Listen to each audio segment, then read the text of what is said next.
Hi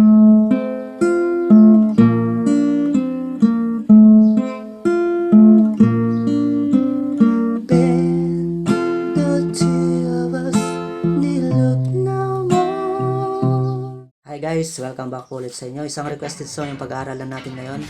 Ben ang pamagat niyan, kinanta ni Michael Jackson. Request yan ng ating Lodi na si Rui Kun. Shoutout sa Lods. Ito na yung request mo. Maraming salamat sa pag-request ng isang napakagandang kanta ni Michael Jackson. At kagaya ng dati guys, inaanyayahan ko kayong mag-subscribe sa aking channel dahil nagtuturo ako ng marami pang kanta na posible nyong matutunan. At tinuturo ko ito ng detalyado, hindi masyadong technical pero practical. Kaya tara, pag-aralan na natin yan.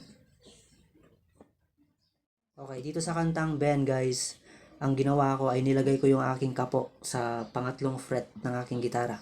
Okay, ito yung unang chord sa kanyang intro. Dalawa lang naman yung chord nito sa kanyang intro guys. D at G. Pero hindi natin i-strumin yan guys.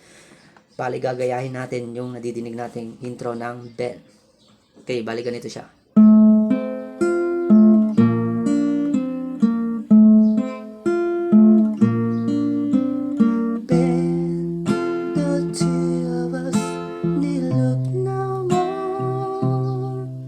Paano yung ginawa natin doon? Unahin natin yung chord ng D.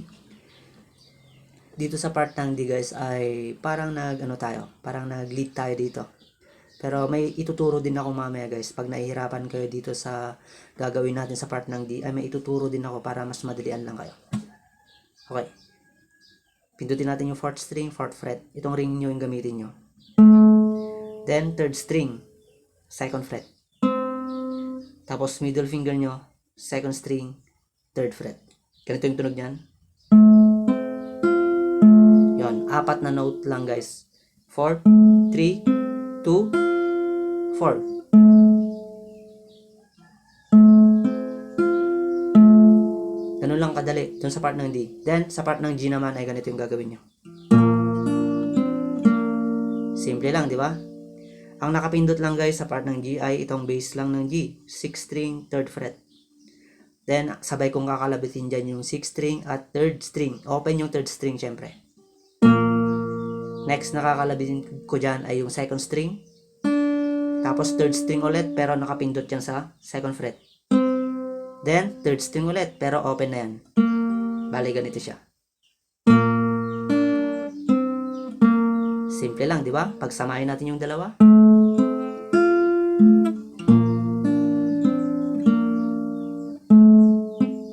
Bali 4 times yung uulitin yun guys. 4 na ikot yun.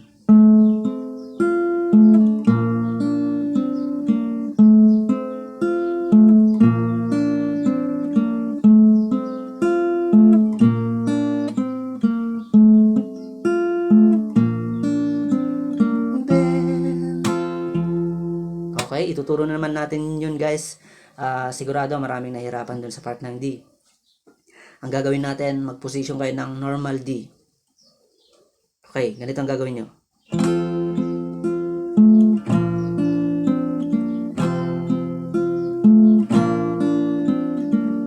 Diba? Okay naman siya.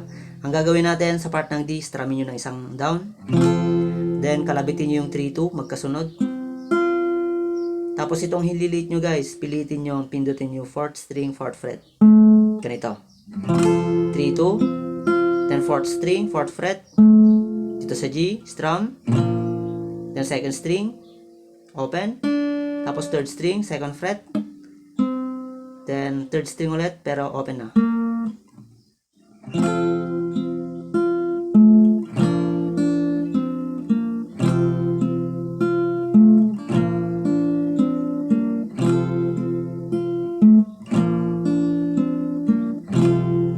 Mamili kayo dyan guys kung ito.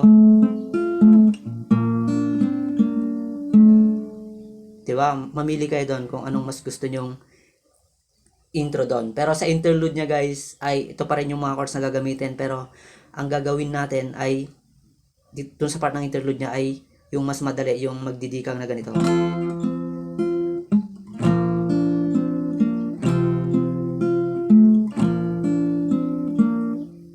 Pero nasa inyo yan guys kung gusto nyo pa rin ito. didiskarte nyo yan. Okay, ganun lang kadali yung intro nito. Tutungo tayo sa kanyang verse. Ang verse ito guys, dalawang chords ulit. D at A lang. Okay, tugtugin muna natin. When the two of us need to look no more, we both know that I'm looking for. Ang pag-pluck dito sa part ng D guys ay bass, strum. Bale yung ginagamit kong pang strum ay yung hintuturo ko na bass, strum, bass, bass, bass, bass, strum, bass. Okay, bass, strum, bass, bass, strum, then bass. Ganun lang. Bass, strum, bass, bass, strum, bass. Tapos lipat sa A, ganun ulit. Yung bass note niya ay yung 5th string, di ba? Bass, strum, bass, bass, strum, bass. Ganun lang muna yung plucking pattern niya guys para mas madali nyo lang matugtog yung bend. Okay. When the two of us need to look no more, we both know that I'm looking for. Okay, ganun lang yung verse niya guys. Tungo tayo ng refrain. Okay, dito sa refrain niya guys, medyo mas mahirap yung chords. Pero pag nasanay kayo sa mga chords na to ay mas madali nyo na lang siyang matutugtog. Okay, D major 7 yung una dyan. Yung 1, 2, 3 na string. Bale, ang pag-pluck natin guys, siyang ituturo. Medyo mabilis kasi yung paglipat na dito sa kanyang refrain eh. Ganito.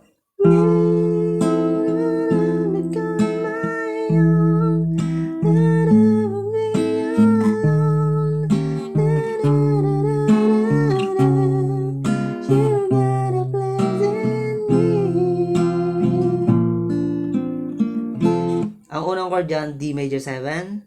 Ang pag-pluck dyan, dito sa part ng D major 7 ay bass, strum, bass, bass, strum, bass. Tapos, nakikita nyo dyan guys, C sharp sus. Bale, ganito yung C sharp sus. Nakapindot pa rin yan, yung 1, 2, 3 string.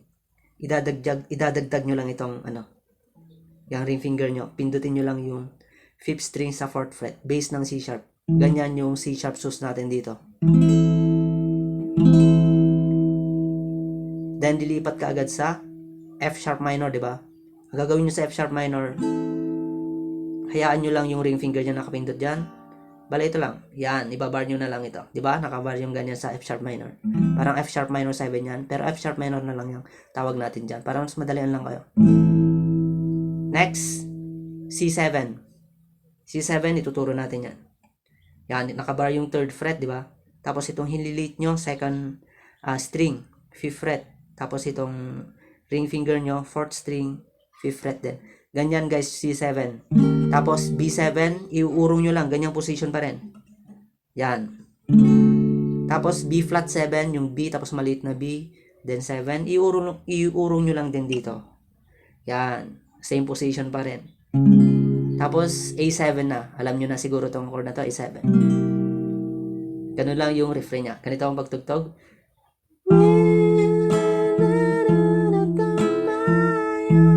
Yan, C sharp sus na yan. Tapos lipat ka agad sa F sharp minor. C7, B7, B flat 7. Ulitin natin.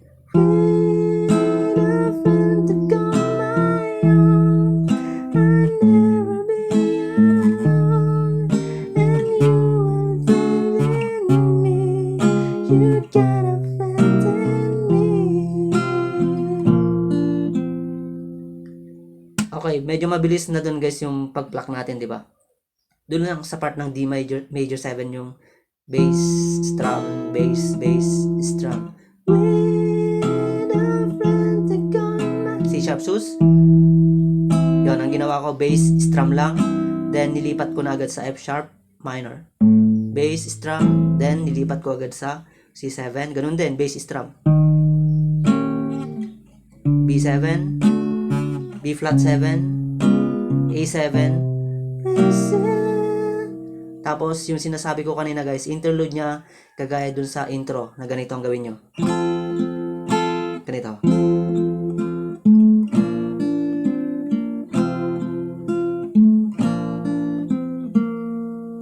Pero twice nyo na lang gagawin yon.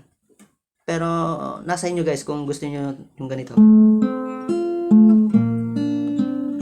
Pero mas madali na lang guys. Syempre, papasok na kayo sa didon eh.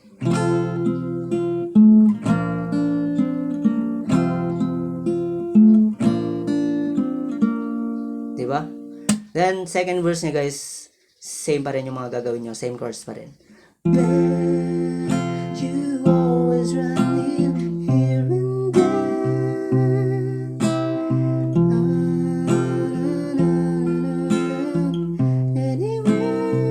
Tapos refrain.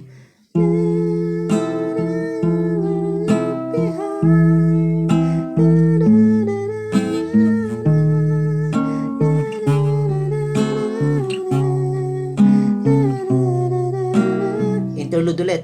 Twice nyo yung gagawin.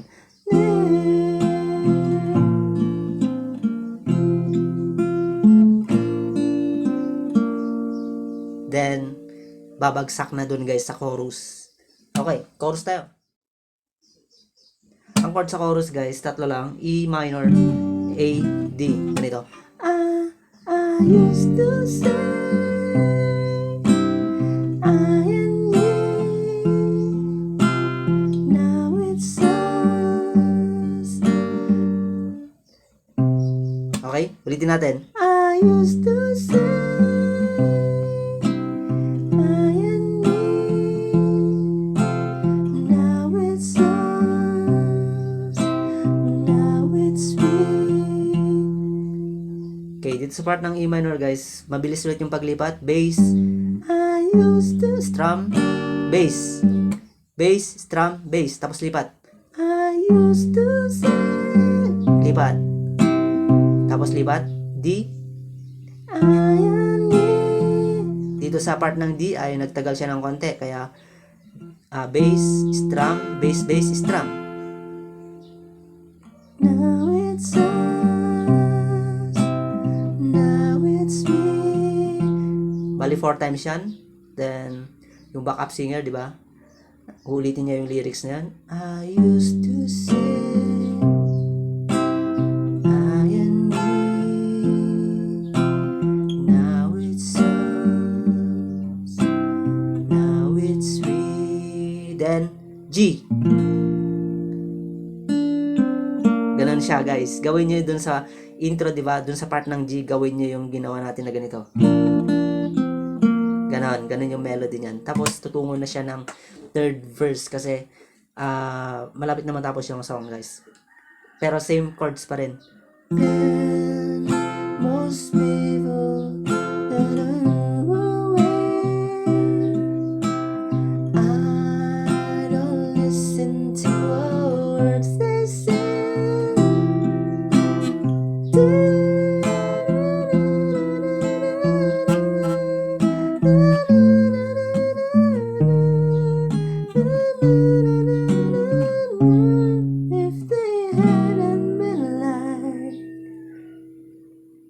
Yung outro niya guys ay DG, DG, DG. Maraming beses lang guys. Like bend. Siyempre maraming beses siya magla-like bend dito, di ba? Like. Ang gagawin nyo ay yung intro na ganito. Like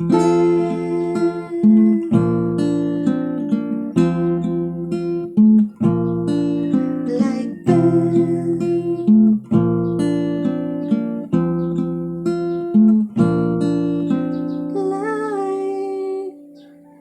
then babagsak sa D. Okay, sana nakuha nyo guys. Madali lang naman yung mga chords niya. Basta, ang technique kasi dyan, alam nyo yung song para mas madali nyo lang siyang tugtugin sa gitara. Okay? Kasi mahirapan kayo guys, tugtugin siya pag hindi nyo alam yung kanta. Kaya, ang advice ko, pag-aralan nyo muna yung kanta niya. Okay, yun lang guys. Salamat po. Bye-bye.